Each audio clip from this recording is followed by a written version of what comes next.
Praise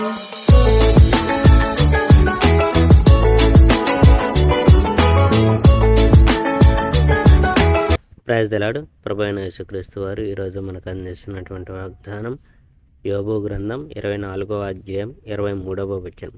వారు ఆధారము నందుదురు, ఆయన వారి మార్గముల మీద తన దృష్టి నుంచును. వ్యభిచారం చేసేవాడు రాత్రి కోసం వేచి ఉంటాడు.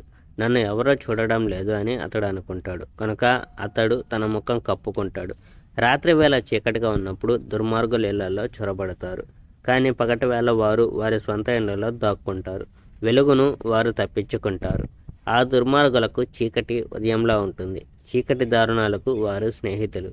కానీ వరద నీటిపైనున్న నొరగవలే దుర్మార్గులు తీసుకొని పోబడతారు. వారి స్వంత భూమి శపించబడింది కనుక ద్రాక్ష తోటలలో ద్రాక్ష పండ్లు కోసే పనికి వారు వెళ్ళారు.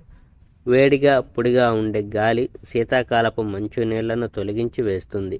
అదేవిధంగా దుర్మార్గులు కూడా తీసుకొని పోబడతారు. దుర్మార్గుడు చనిపోయినప్పుడు అతని స్వంత తల్లి సహితం వారిని మర్చిపోతుంది.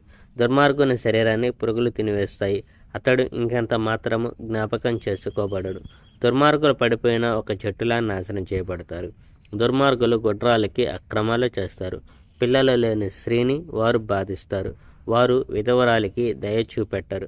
కానీ బలగం గల మనుషులను నాశనం చేసేందుకు దేవుడు తన శక్తిని ఉపయోగిస్తాడు. బలగం గల మనుషులు శక్తివంతులవుతారు, కానీ వారి స్వంత జీవితాలను గురించి నమ్మకం వారికి లేదు. ఒకవేళ దేవుడు శక్తిగల మనుషుల కొద్దీ కాలం వరకు క్షేమంగా ఉండనిస్తాడేమో, కానీ దేవుడు వారిని ఎల్లప్పుడూ గమనిస్తూనే ఉంటాడు.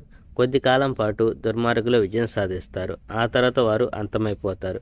మనుషులందరిలాగే వారు ఒక చోట చేర్చబడతారు, తర్వాత వారు కోసివేయబడిన ధాన్యపు గింజల్లా మరలిస్తారు.